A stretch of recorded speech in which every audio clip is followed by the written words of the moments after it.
The pass is narrow, it has always been narrow. The mountains press down from the west with the slow indifference of stone, and the sea presses in from the east, and between them there is only a corridor of perhaps 15 meters, enough for a wagon, enough for a small army to hold, enough to change the shape of the ancient world. It is the summer of 480 BC, and the fires in the Greek camp are low. They have been burning for 2 days at the hot gates, and the men who tend them are not sleeping. Sleep, for most of them, has become a foreign country. Along the narrow strip of earth where the mountains meet the Malian Gulf, the defenders of Greece move quietly in the dark, checking weapons, adjusting straps, sharpening edges that are already sharp. The Phocians are positioned on the ridge above, and beyond them, on the rocky goat trail that winds over the mountain spine, the darkness is unbroken. There is a Spartan king in this camp. He is somewhere past 60, and he has brought 300 men from Sparta, not the young ones, the ones with the lean hunger of youth still pulling at them, but men who already have sons. This is not an accident. Nothing about Sparta is an accident. When you send men who have sons, you send men who are not owed the future by biology. You send men who have already done the thing that mattered most. The fire snaps. Somewhere beyond the pass, so vast a distance away that it barely registers, the camp of Xerxes burns like a second horizon, 100,000 fires, perhaps more. The Persian army is a migration, a moving city, a thing that has made whole people step aside simply to avoid being comprehended by it. And here, in the narrowing, Leonidas waits. He has received an oracle. The oracle at Delphi was clear in the way that only terrible prophecies can be clear. Either Sparta falls or a Spartan. Tonight he tends it quietly, the way a craftsman tends an almost finished thing, conscious of exactly what he is making and what it will cost. Around him the men do what soldiers do in the quiet hours before the end. They speak in low voices, they check and recheck equipment that does not need rechecking. They find reasons to keep their hands occupied. Some of them, the ancient sources say, comb their long hair. This detail has struck observers ever since. Men who knew they would not survive the following day, combing their hair in the firelight. In the Spartan world it was not vanity, it was ritual. It was the last act of being what they were, before the morning made the question irrelevant. The night before the third day, while the fires hold against the dark, and the stars wheel in their old indifferent arcs, something is happening in this place that cannot be contained within the category of military history. Everything that Sparta was, everything it had become through centuries of engineering and sacrifice and a peculiar compressed ferocity, is about to be written in the rock of a narrow pass between the mountains and the sea. To understand what happens here, you have to understand what built it, and to understand what built it, you have to go back to the beginning, to the collapse, to the conquest, to the long strange story of how a people decided to become something almost inhuman in its discipline, and what that decision ultimately cost them. Sometime around 1200 BC, the great palace civilization of the Bronze Age collapses. No one knows exactly why. Drought, perhaps, migration. A cascade of interdependent systems failing in sequence, the way complex systems do when enough of their assumptions break at once. The palaces at Mycenae and Tiryns are abandoned. The Linear B scribes stop writing. The trade networks that carried copper. What follows is called the Greek Dark Age, and dark it was. 3 centuries in which the population of the Aegean drops, cities shrink or vanish, and the knowledge of writing itself disappears from most of Greece. Into this emptiness, new peoples move. Among them are the Dorians. Later Greeks will mythologize their arrival as the return of the Heraclids, the descendants of Heracles reclaiming land that was always theirs by divine right. Modern archaeology is less certain. There may not have been a single dramatic invasion. There may have been centuries of gradual migration, the slow displacement of some populations by others in the complicated, poorly documented way that prehistoric migrations actually happen. What is less disputed is where they ended up. The Dorians who settled in Laconia settled in one of the Laconia is a long finger of land pointing southward into the Mediterranean, enclosed on 3 sides by mountains and on the 4th by the sea. The Taygetus range rises to the west, sharp, cold, nearly impassable, the kind of mountain that tells you in its posture that it does not negotiate. The Parnon range guards the east. Between them runs the Eurotas Valley, wide and fertile enough for grain and olives, isolated enough to develop its own logic without interference from outside. The Dorian settlers found people already here, the remnants of Bronze Age populations. Some were absorbed, becoming the perioikoi, free in most respects, allowed trade and craft, maintaining their own communities, but excluded from Spartan political life entirely. Others were not so fortunate. The peoples who resisted, or who simply happened to be on the wrong land at the wrong time, became something for which the Greek world had no easy category. They became not owned by individual citizens, but by Sparta as a collective entity, bound to the land they worked, required to hand over a fixed portion of their harvest, permitted to maintain their families and languages, but never permitted to leave, never permitted to refuse. The Dorian Spartans looked at the Eurotas Valley and understood their situation with clarity. They were a conquering minority in a land full of people who had been conquered. The arithmetic was not complicated. What it required was not merely force, but a particular kind of social organization, one that kept every full citizen ready for war at every moment, because the moment they stopped being ready, the people they had dispossessed would notice. This understanding, this cold and perpetual calculation of threat, is the first and deepest root of everything Sparta would become. There is a name attached. He is, depending on which ancient source you consult, either a historical man of the 9th or 8th century BC, or a myth, or something between the two, a reforming king elevated to legendary status, a symbolic figure onto whom generations of real change were projected backward. Herodotus treats him as real. Plutarch notes carefully that almost nothing certain is known about him. Even in antiquity his chronology was disputed. Some placed him in the 9th century, some earlier, some admitted they could not determine it. The Spartans gave him divine honors, which is either evidence of his importance or evidence that they needed him to be more than human. What is less disputed is the system that bears his name. The great retra, the word means utterance, the sound of spoken law before law was written, is the constitutional foundation of Spartan society as it developed in the archaic period. Plutarch. The 7th century poet Tyrtaeus, writing closer to the events, suggests it was the kings themselves who consulted Delphi and brought it back. The details vary. What it established does not. 2 kings simultaneously, one from each royal house, the Agiads and the Eurypontids. A council of 28 elders over 60, elected for life, who shaped all legislation. An assembly of all adult male citizens who voted on what the council prepared. And over all of this, 5 annually elected magistrates, the ephors, who held supervisory power of extraordinary reach. The ephors could arrest a king, they could bring him to trial. They served 1 year and could not be re-elected, which gave them the freedom of men who have nothing to protect beyond the current term. It was, on paper, a constitution of unusual sophistication, a mixed form that Aristotle in a later century would call a blend of monarchy, oligarchy, and something He also noted the ways it could fail, but the constitution was only the visible structure.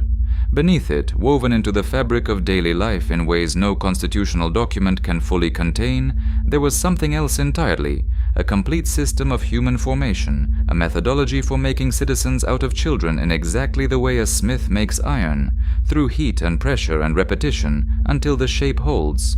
The Spartans called it the agoge. What makes a society engineer itself this thoroughly? The agoge reached into the household and took the child before the household could finish making him. At the age of 7, a Spartan boy was taken from his mother. This was not negotiable. The boy was enrolled in a cohort, a group of roughly his own age, called an ilai, a herd, and from that day forward he ate, slept, trained, competed, and was disciplined alongside the same. The bond of the ilai was not meant to supplement family bonds, it was meant to replace them. They slept on reeds they cut themselves from the banks of the Eurotas, pulling the reeds with their bare hands because they were not given knives. In winter they slept in the same beds, without fires, without extra clothing. The cold was not incidental, it was curriculum. The body that learned to sleep in cold without complaint was a body that could stand in a winter battle line without flinching. They were deliberately underfed. The logic was explicit. A hungry boy learns to steal, and a boy who learns to steal develops the stealth, the timing, the ability to read a situation and move through it undetected, qualities a soldier needs. But there was a condition. If you were caught, you were beaten.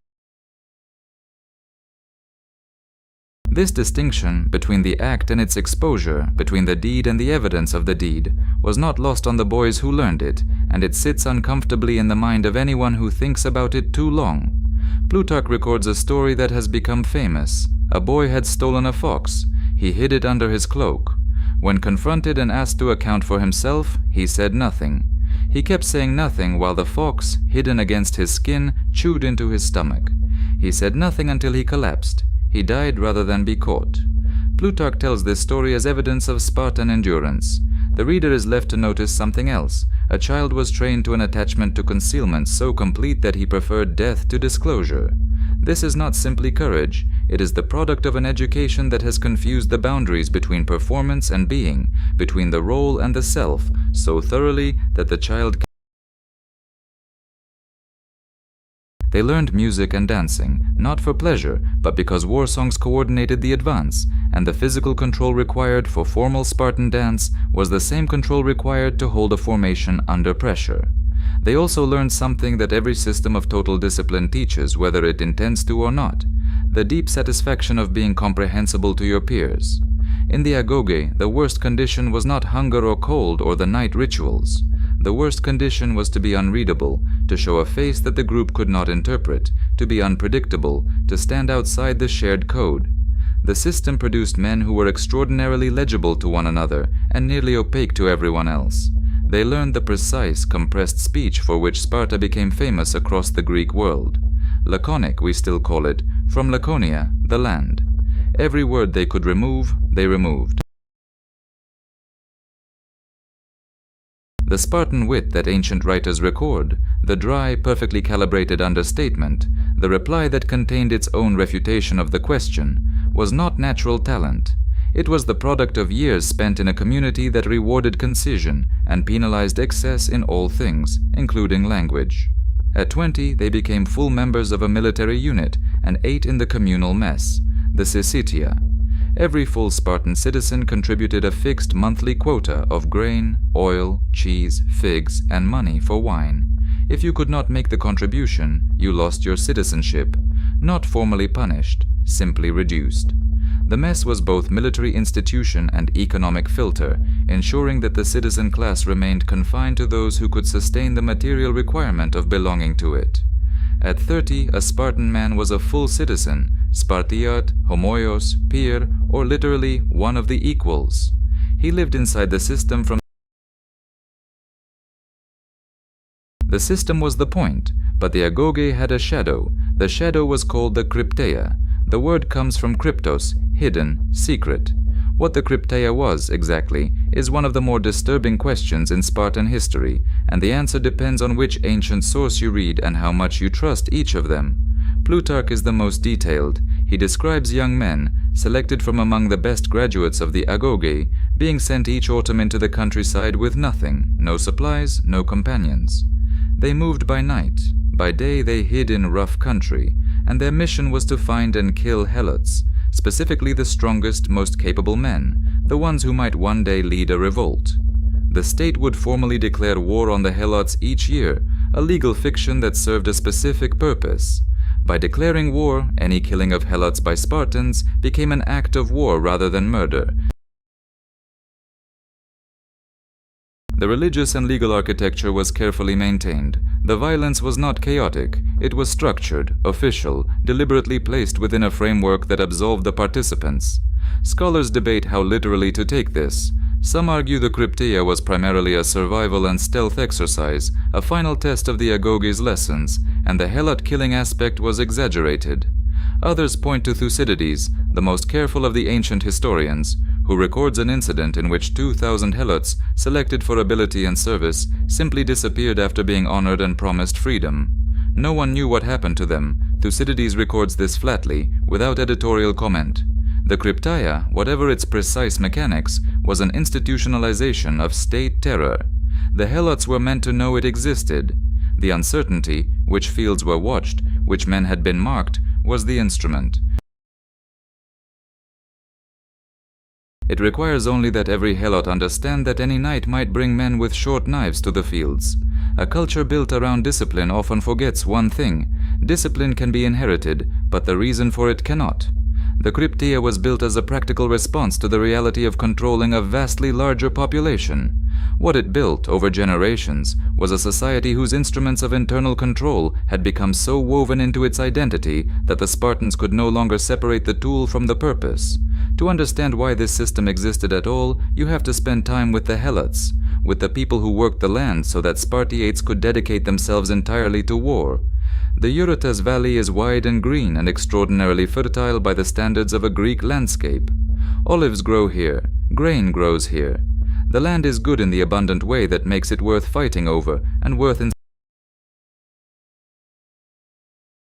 Every field that fed Sparta was planted and harvested by helot hands.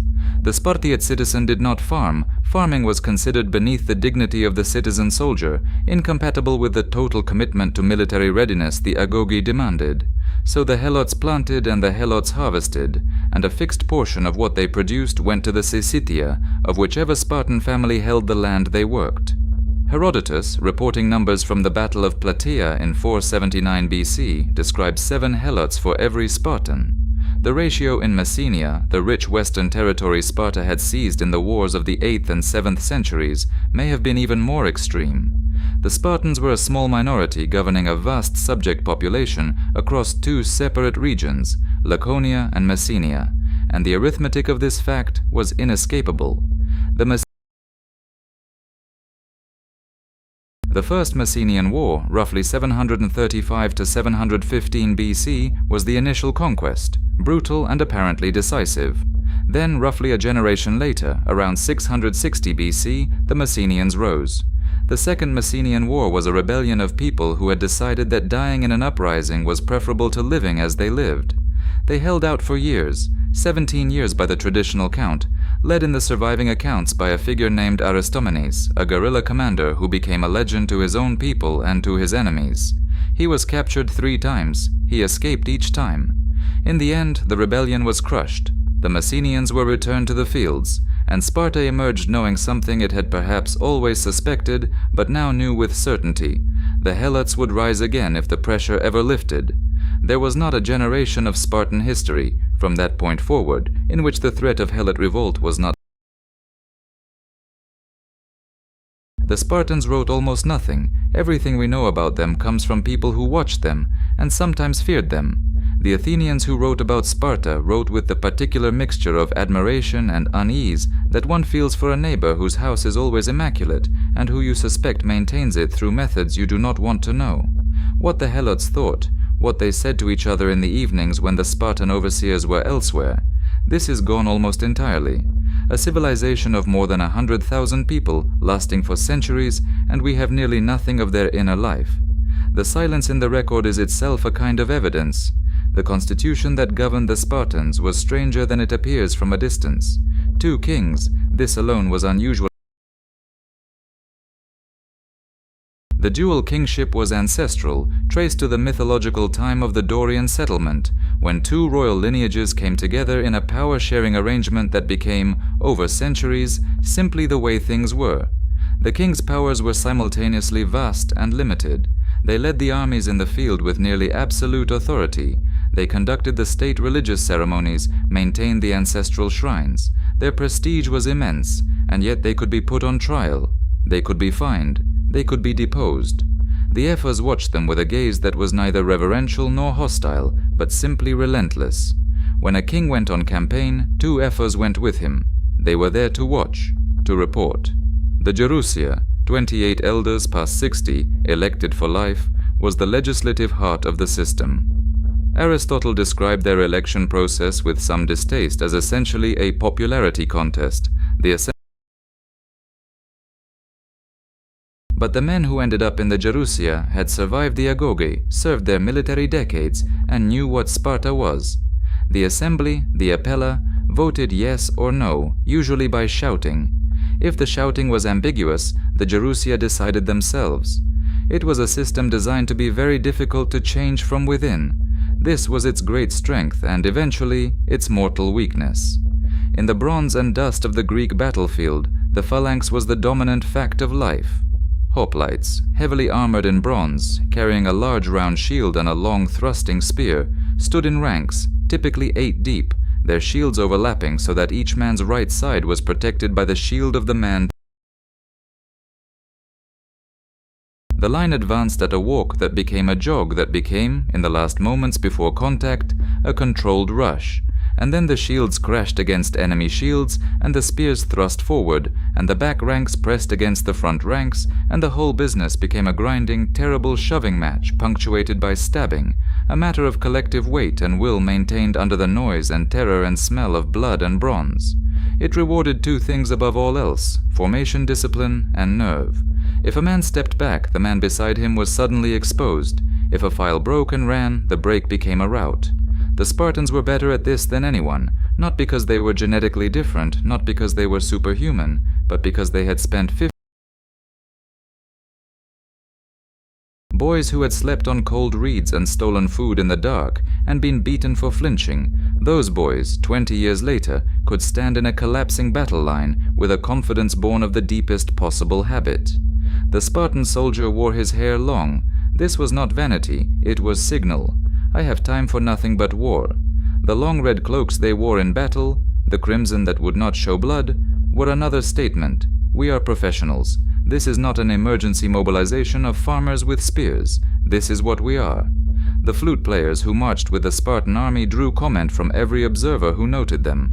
Other armies advanced to drums or shouts. The Spartans advanced to flutes, not to celebrate the charge but to control the pace, to keep the formation moving at exactly the right speed, to prevent the acceleration that broke ranks. In the autumn of 490 BC, a Persian army landed at Marathon on the coast of Attica, 40 kilometers from Athens. Athens immediately sent a runner to Sparta. His name was Phidippides, and he made the journey of 150 miles in under 48 hours. He arrived and delivered the request for immediate military assistance. Sparta's answer was sympathetic. They would come. But they could not come yet. The Carnaia was underway, a sacred festival of Apollo during which military mobilization was ritual impurity. The Spartans were not superstitious in the casual sense. They were systematically, architecturally religious, and the religious calendar was not an inconvenience a general could override. The festival had several days remaining. Sparta would come when the festival ended. The Athenian generals faced their dilemma alone, or nearly. A force of And on the plain of Marathon, the Athenian army attacked a Persian force that outnumbered them significantly, and in the battle that followed, through tactical brilliance and individual courage, they won. The Spartans arrived afterward. They walked the field. They went home. The historical importance of this moment is often underestimated because what happened next is so much more theatrical. But Marathon established something that would matter enormously. The Athenians had proved they could win without the Spartans. The finest infantry in Greece had missed the battle, and the battle had been won without them. In Athens, the story of Marathon would be told for generations.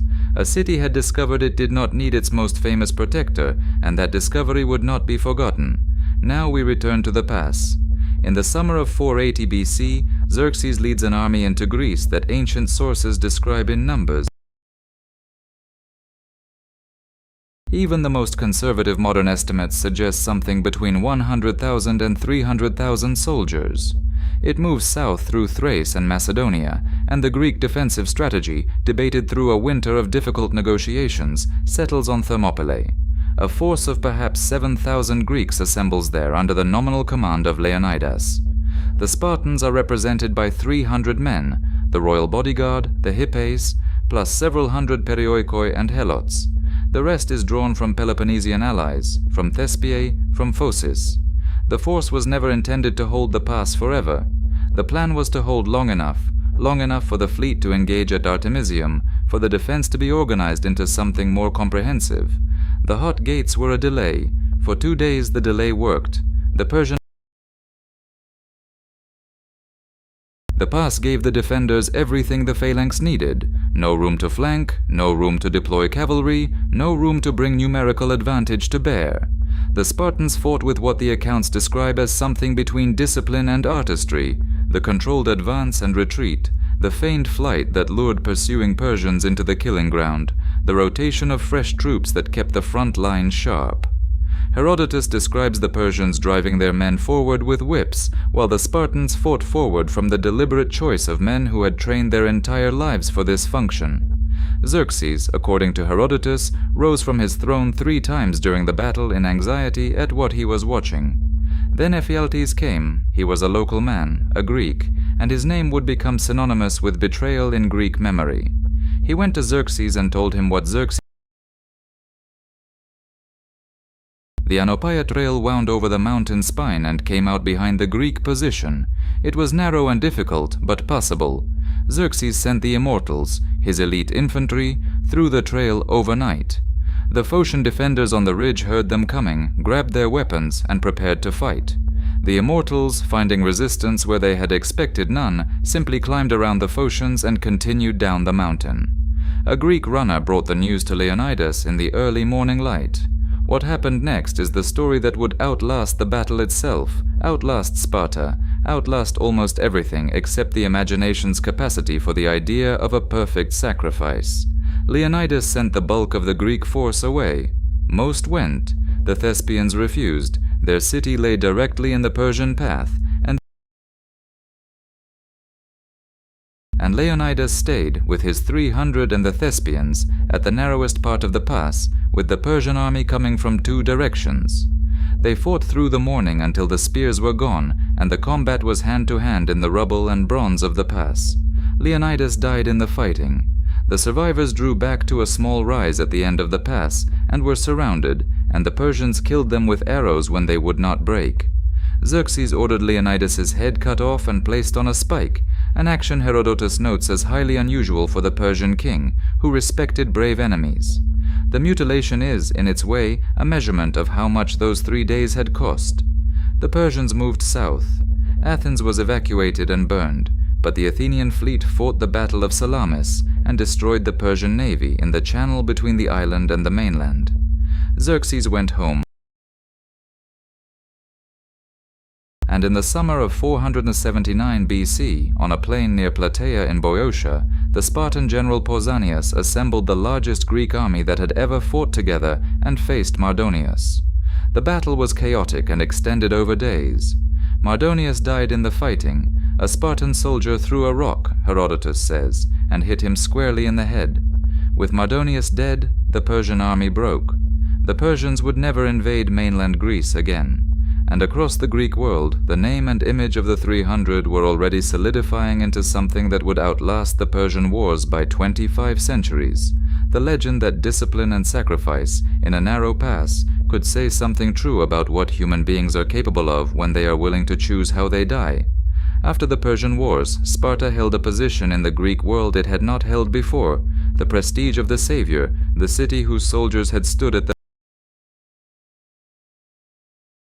For perhaps 2 decades, this prestige was real and largely uncontested.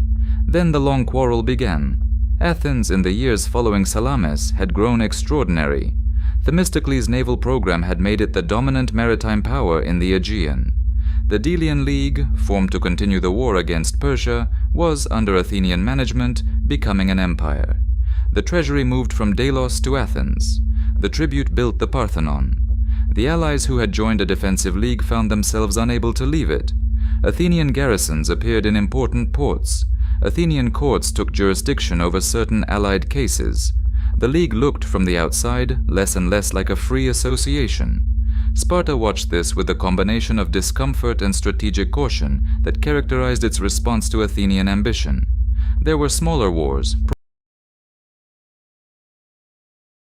There was an earthquake in 464 BC, catastrophic, killing many Spartiates and providing the Helots of Messenia with an opportunity for a major uprising that the Spartans invited Athens to help suppress, then dismissed the Athenian force with an insult the Athenians did not forgive. These tensions accumulated for decades. When the final war began, it was, as Thucydides describes it, an inevitability that everyone could see coming and no one could prevent. The Peloponnesian War began in 431 BC. It would last 27 years. Sparta's strategy in the early years was direct. March into Attica, burn the crops, dare the Athenians to come out and fight. The Athenian strategy, devised by Pericles, was to refuse the invitation. Athens would not fight the Spartans on land. Athens was a sea power, the treasury of the empire would sustain it, and in time the Spartan alliance would exhaust itself against walls. Then the plague came, in 430 BC, carried into the packed city by ships from somewhere in the eastern Mediterranean, a disease that killed perhaps a quarter of the Athenian population, including Pericles himself. The strategy survived more or less. The war went on. A Spartan general named Brasidas emerged in the middle years as something unusual in Spartan history, a commander of diplomatic as well as military gifts, a man who could negotiate as well as fight. He led a brilliant campaign in the northern Aegean that peeled a series of Athenian allies away from the empire with a combination of military pressure and the offer of genuine liberation. Brasidas was killed at Amphipolis in 422 BC at the moment of his greatest victory, and the Athenian he died alongside was Cleon, the loudest advocate for continued war. Both sides lost their most aggressive voices on the same day. The war resumed in its second and more catastrophic phase with Athens' extraordinary miscalculation, the Sicilian expedition of 415 BC. Athens sent a vast fleet and army to conquer Sicily. The expedition was a disaster of almost operatic completeness. The fleet destroyed, the army trapped and surrendered, the survivors sold into slavery in the quarries of Syracuse. Athens lost in a single campaign perhaps a third of its military capacity. From that point, the Persians entered on the Spartan side, not out of love for Sparta, but out of a rational desire to weaken Athens. Persian gold funded Spartan shipbuilding. And then Lysander appeared. Lysander was the kind of commander who appears at precise historical moments when the skills required are not the ones that got an army there. A man of tactical brilliance, cold diplomatic intelligence, and the particular ruthlessness of someone who has concluded that the rules govern. In 405 BC, at the mouth of the Aegospotami River on the Hellespont, he found the Athenian fleet beached and mostly unguarded, the crews out foraging for food, and he destroyed it. 168 ships captured, 3,000 Athenian sailors executed. Athens had no fleet, it had no empire. The grain ships from the Black Sea could not pass. The city was starved by sea simultaneously, with siege on land. In 404 BC, Athens surrendered. The long walls came down to music. The Spartan allies played flutes while Athenian slaves swung hammers, and the music was said to be joyful. The allies believed they were watching the end of tyranny. Sparta stood at the summit of the Greek world for the first time in its history. The question was what to do with it. The problem was this. Its entire social machinery, the agoge, the syssitia, the communal life, the constitutional balance, the cryptaia, the helot agriculture, all of it had been calibrated for a single purpose, producing an army capable of defending a static, internally focused state in one valley in the southern Peloponnese. It had not been engineered for empire. Lysander tried to build one anyway. In the aftermath of the war, he installed oligarchic governments in the former Athenian allies, the 30 tyrants in Athens, oligarchs in the allied cities, Spartan military governors across the Aegean. The arrangement was efficient in the way that arrangements sustained by force are always efficient, right up until the moment they are not. The Spartan governors operating far from home in cities where the usual mechanisms of Spartan accountability could not reach them. Sparta had never had to manage the behavior of its own citizens governing conquered territory. The deeper problem was demographic, and it had been building for longer than anyone acknowledged. What the Greeks called oliganthropia, the condition of having too few citizens, was not a sudden crisis. It was the endpoint of a slow process that the ideological commitments of Spartan culture had made nearly impossible to discuss openly, because discussing it would have required acknowledging that the system itself was the cause. At the beginning of the 5th century, Sparta had something like 8,000 or 9,000 full citizens. By the time of Leuctra in 371 BC, the count was somewhere around 1,000. The causes were multiple and interacting. The earthquake of 464 BC killed Spartiates directly. wars killed Spartiates, but warlords. The land allocation system, the hereditary plots assigned to each citizen household, had been designed for a world where the land was divided equally and stayed divided. But land does not stay divided. Inheritance, marriage, the slow accumulation of fortune and misfortune across generations, these forces worked on the land system the way water works on stone. As estates grew large in some hands and small in others, the households whose land shrank fell below the threshold for the Sycetia contribution. When a man could not make the contribution, he was quietly removed from the citizen rolls. Not expelled, not punished, simply reduced, quietly, to a lesser category. He still knew how to fight. He had been through the agoge, but he had no formal status, no civic participation, and no mechanism for recovery. Sparta had no tradition of naturalization, no system for incorporating talented outsiders into the citizen class, no way to. The system had been designed to maintain the existing body of citizens at a fixed standard. It had no provision for the inevitable entropy of inheritance. By the 4th century, Sparta was simultaneously the most feared name in Greece and a state with barely enough full citizens to field a proper army. The fear was still there. The reality underneath it was something else. There is a particular kind of institution, well organized, internally coherent, maintained over long generations by the pure force of collective belief, that can remain standing long after the structural supports have been eaten away, the way a termite hollowed timber can hold its shape until the moment it doesn't.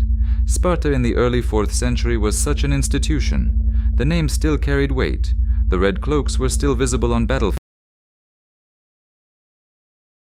But in Sparta itself, in the quiet conversations among the ephors about how many men could actually be mustered for the next campaign, the truth was becoming harder to avoid.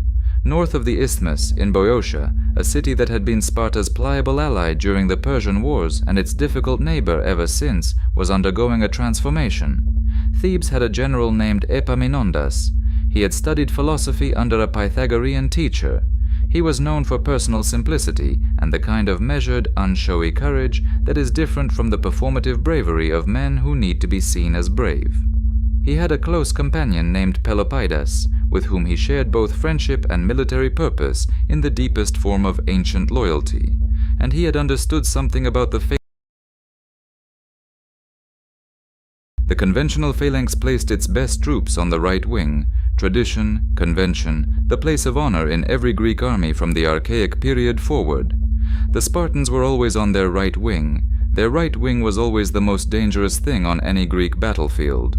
Epaminondas looked at this convention and saw it as a vulnerability. In the summer of 371 BC, the Spartan army under King Cleombrotus marched into Boeotia to force Thebes to dismantle the Boeotian League or face destruction. The Theban force that met them was outnumbered. By any conventional assessment, the Spartans should have won. Epaminondas placed his Theban force not in the conventional spread, but in a deep column on his left wing, 50 men deep in some accounts, concentrated. He called it the oblique approach. The left wing would advance first and most aggressively, the center and right would hold back, and the full weight of the Theban attack would fall on exactly the point where Sparta's best men stood. At the front of this deep column he placed the sacred band of Thebes, 300 men, selected for excellence, organized in pairs of lovers on the theory that a man will not abandon himself or disgrace his conduct before the person he loves most, that the bonds of intimate loyalty run deeper than institutional training. The two armies met on a plain near the village of Leuctra in Boeotia on a summer day in 371 BC. The Spartan right wing, under Cleombrotus, charged. The sacred band held, and then the weight of 50 ranks came behind them, and the Spartan formation compressed and cracked. 400 Spartans died that afternoon, 400 full Spartiates out of a citizen body that may have numbered barely 1,000. The phalanx broke. The significance of this was not lost on anyone who witnessed it. Armies break, battles are lost. But the Spartan phalanx was not supposed to break. Its invincibility was not merely a military fact, it was a cultural fact, the central load-bearing pillar of everything that Sparta claimed to be. The Spartans at Leuctra died the death that Spartan culture had always said was impossible. A Spartan messenger rode to Sparta to deliver the news. Spartan law prescribed that the news be received with composure. The ephors reportedly did not interrupt the festival underway. They received the names of the dead, noted which families would be informed, continued the observances. This performance of Spartan equanimity was, by that the institution was intact, but the substance inside it had been changed fundamentally, in an afternoon, on a Boeotian plain, by a general who had read Sparta's own playbook and found the chapter it had forgotten to write. What follows Leuctra is the long story of a society running on memory, on the reputation of a thing that no longer fully existed, on the cultural inertia of centuries of identity investment that was too deep to abandon and too damaged to rebuild. Epaminondas followed his victory with something even more strategically devastating. He invaded the Peloponnese and liberated Messenia. In 370 BC, less than a year after Leuctra, a Theban-led coalition army crossed the isthmus and marched into Lacedaemon itself, territory that no enemy army had entered within.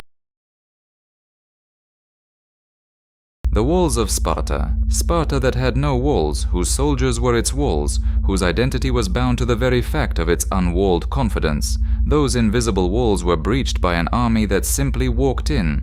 Epaminondas marched west into Messenia and did something that no Spartan of any generation would recover from. He freed the Helots. A new city rose at the foot of Mount Ithom, where the Messenian rebels had held out during the Second Messenian War centuries before. It was called Messene, and it was built with astonishing speed, a new polis with walls and an agora and all the institutions of a Greek city-state.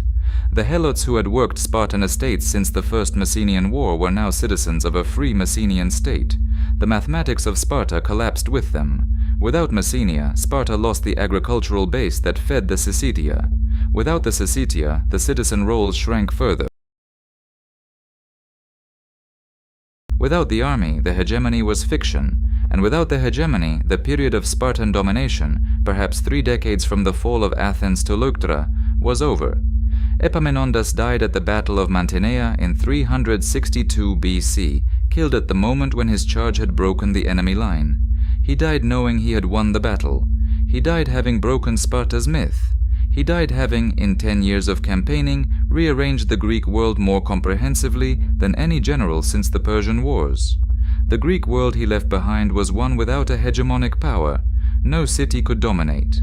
The balance that had structured Greek politics for a century dissolved into a confusion of shifting alliances and local wars that continued until a king from the north arrived with an army that made the question of Greek hegemony Philip II of Macedon, who as a teenager had spent time in Thebes and reportedly observed Epaminondas' methods firsthand, ended the era of the independent polis at the Battle of Chaeronea in 338 BC. Sparta, pointedly, was not defeated at Chaeronea. Sparta declined to participate. A state that had once commanded the largest coalition of Greek cities had become too small to matter in the great conflict. It stood aside. It survived by its smallness.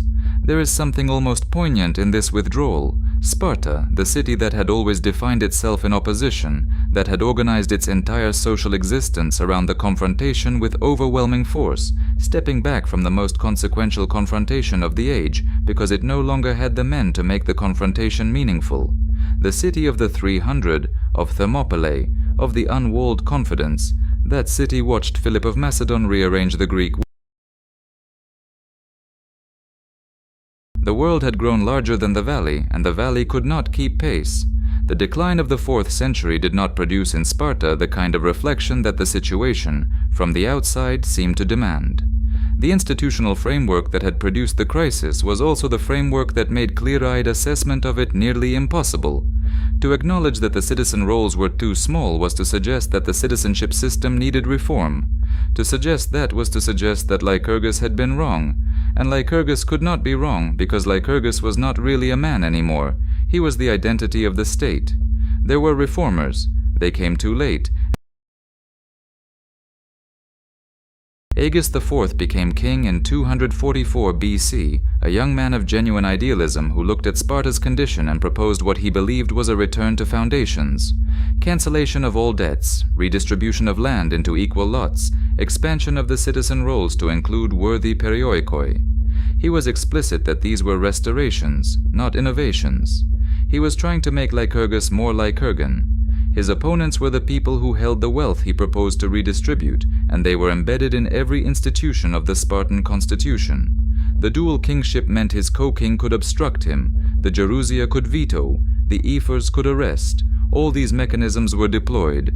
Agis was outmaneuvered while on campaign, arrested on his return, subjected to a trial whose outcome had been determined before it began, and strangled in prison. He was 25 years old. His successor, Cleomenes III, absorbed the Cleomenes was more patient, more strategically sophisticated, and willing to use violence directly rather than working within structures permanently captured by conservatives. In 227 BC, returning from a successful military campaign, he arranged for the arrest and killing of 4 of the 5 ephors. He announced the cancellation of debts, the land redistribution, the expansion of the citizen rolls. He reinstated something called the agoge. He described all of this, carefully, as the restoration of Lycurgus. The reforms worked, briefly. New citizens, newly landed, newly enrolled in the military structure, produced an army that alarmed its neighbors. For a few years, Cleomenes' Sparta was again a regional power of note. Then Macedon intervened. The Macedonian king Antigonus Doson marched south at the invitation of the Achaean League, which had decided that a resurgent Sparta under a reforming At the Battle of Cilicia in 222 BC, the coalition defeated Cleomenes decisively. He fled to Egypt, where he died by his own hand after a failed revolt in 219 BC. Sparta was occupied. The reforms were reversed. The old families resumed their positions. The system settled back into its familiar shape, now emptied of whatever remaining substance had kept it upright. There is a final image of Sparta in antiquity that deserves attention, because it captures something essential about what happens when a culture becomes more invested in its own legend than in the substance that created the legend. Under Roman hegemony, beginning in 146 BC, when Rome assumed direct control over Greece, Sparta found a new role. The Romans were genuinely fascinated by Sparta, with the complicated admiration that powerful cultures sometimes develop for the totems of the cultures they have absorbed. Roman writers quoted Spartan sayings. Roman tourists came to Laconia to see the city that had produced the 300, and Sparta, with the particular cunning of a declining institution that has learned to survive on its own mystique, gave them what they wanted. The agoge was reconstituted, not the real one, that had effectively ended with the disaster of the Hellenistic period, the loss of the citizen class, the collapse of the land system that had supported it. What was reconstituted was a performance of the agoge. Boys went through ceremonies. There were rituals bearing the old names. At the sanctuary of Artemis Orthia, where Spartan boys had once endured ritual flogging as a test of endurance, the ceremony was revived and expanded into a public spectacle. Blood and endurance performed for Roman visitors who came to watch. A theater. Pausanias, the Greek traveler writing in the 2nd century AD, visited Sparta and described what he saw, a city maintaining the forms of its former self. He describes the whipping ceremony, boys competing to endure the blows longest, an audience watching. He describes it with the careful neutrality of a man who is not sure whether he is observing an authentic tradition or a staged exhibit, and who suspects the distinction may no longer matter. The most rigorous society in the ancient Greek world had been transformed into a living museum of the idea of rigor, providing the spectacle of Spartanism for visitors from an empire that admired the form without inhabiting the content. A theater at Artemis Orthia. Admission implied. What remained of Sparta after Rome, after Byzantium, after the slow medieval accumulation of silence over all the Greek cities, was precisely what Sparta had always generated most prolifically, the idea of. There is no great Spartan literature, no Spartan philosophy, no Spartan historians. The things that civilizations leave behind, text, art, architecture, the layered material record of a culture that made things for reasons beyond immediate utility, Sparta produced in remarkable scarcity. This was consistent with everything else about it. The system did not value the preservation of interior life, it valued the exterior function, the phalanx, not the poem. What has survived is the image, the legend, the 300 at the pass, the terse replies, the red cloaks, the boys who stole and were beaten if they flinched, the mothers who said return with your shield or on it, a line attributed to Spartan women in the ancient sources. Whether historically accurate or a later invention makes less difference than the fact that the Greeks themselves believed it. The phrase molon labe, come and take them, attributed to Leonidas in response to Xerxes' demand that the Greeks surrender their weapons, appears first in Plutarch, writing 700 years after Thermopylae. The confrontation was probably an exchange of written messages rather than the face-to-face battlefield declaration that later imaginations preferred. The historical evidence for the exact words is thin. The words themselves have outlasted the evidence entirely. In 1998, a graphic novelist adapted the story of Thermopylae into a stylized visual narrative that became, in 2006, a film seen by millions. The film's historical accuracy was not its primary concern. The Persians were depicted as grotesque. Sparta was represented as a proto-democracy defending freedom. The Helots and the Perioikoi and the other Greeks who fought alongside the 300, and the complicated reality of what Sparta actually was. The simpler story was more useful for the purposes that various audiences subsequently put it to. Molon Labe appears on gun magazines and military tattoos and political slogans, detached from any specific Spartan context, and applied to arguments that Leonidas would not have recognized. This is not a condemnation of the film or of the people who found meaning in it. It is an observation about what happens to the legacies of silent societies. Societies that leave no written account of themselves in their own voice. When a culture does not speak for itself, others speak for it, and the speaking serves the speaker's needs. The Spartans, who were careful about almost everything, were not careful about this. They left the representation of themselves to their enemies and their admirers, and the two are not always easy to distinguish. The bronze that remained from Sparta is not much. Some coins, some. The sanctuary of Artemis Orthia yielded quantities of lead figurines, small, simple objects, mass-produced and mass-offered, the devotion of a population to a deity across centuries. They look like what they are, the prayers of ordinary people, functional and without ornament, doing the work of prayer without pretending to be art. In every society built on the suppression of individual expression in favor of collective function, there is a moment when the observer has to ask what was lost in the transaction. Not lost by the system knew exactly what it was asking, lost by the people. The Helot woman who planted the olives in the Eurotas valley at dawn, who watched the crypti move through the fields in the dark, who raised children she could not protect. She had no voice in the Apella, no seat in the Gerousia, no place in the Syssitia. The Spartan boy taken from his mother at 7, who learned to feel nothing, or learned to feel nothing on the outside, who became a man capable of standing in a breaking line without stepping back. What was he thinking in the night on the reed bed, 8 years old and cold and not allowed to show it?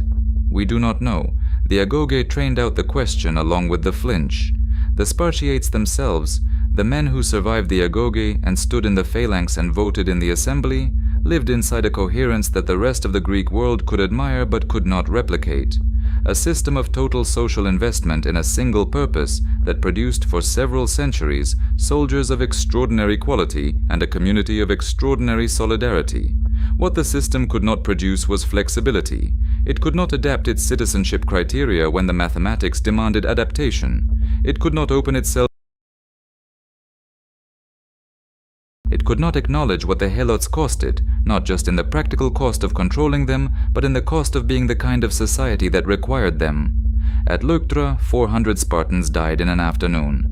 400 men who had been through everything Sparta could do to make them extraordinary died in a formation that another man's mind had already solved. The number is precise. The weight of it, in the context of a citizen body of perhaps 1,000, requires no elaboration. The pass at Thermopylae is still there. The geography has changed. The coastline has shifted over 25 centuries of silt deposition, and the narrowest part of the pass is now considerably wider than it was in 480 BC, wide enough that the drama of the original situation is hard to intuit from the modern landscape. On the monument in Greek are words attributed to the Spartan poet Simonides, written in the voice of the dead. "Go, stranger, and tell the Lacedaemonians that we lie here, obeying their laws." Obeying their laws. Not we died for freedom, not we died for Greece, not we died for the idea of resistance against tyranny, formulations that later ages would prefer. We obeyed. We were given a law that said hold the pass, and we held it. The obedience is the point. The obedience is the whole point. This is what the Spartans made of themselves. Not heroes in the romantic sense, not individualists. Instruments. Perfect, extraordinary, terrible instruments of a state that had decided the individual was a problem to be solved rather than a value to be protected. They solved the problem. The solution lasted for centuries, produced something the ancient world watched with awe and apprehension in roughly equal measure, and then, one summer afternoon in Boeotia, ran into a man who had read it carefully enough to find the flaw. The fires at Thermopylae went out at dawn on the third day, when the Persians came from both sides of the pass. The army that had kept them burning was gone. Only the red cloaks remained, and the bronze, and the ground that had been held by men taught, from the age of 7, that holding was the only acceptable response to the command to hold. What they built endures in the way that all extremes endure, as a measure, as a warning, as a question that the centuries have not finished asking. What are you willing to pay for order? What do you sacrifice when you decide that the function of the citizen is to be an instrument and nothing more? Sparta answered these questions with unusual clarity and unusual completeness. The answer fed on itself and shrank, and finally could not sustain its own weight. The fires are out. The pass is wide now. The monument stands in the changed landscape, and the words on it are still readable, and they still mean what they meant the morning they were cut into the stone. We obeyed. The bronze that remained is in the museums. The people who made it are not.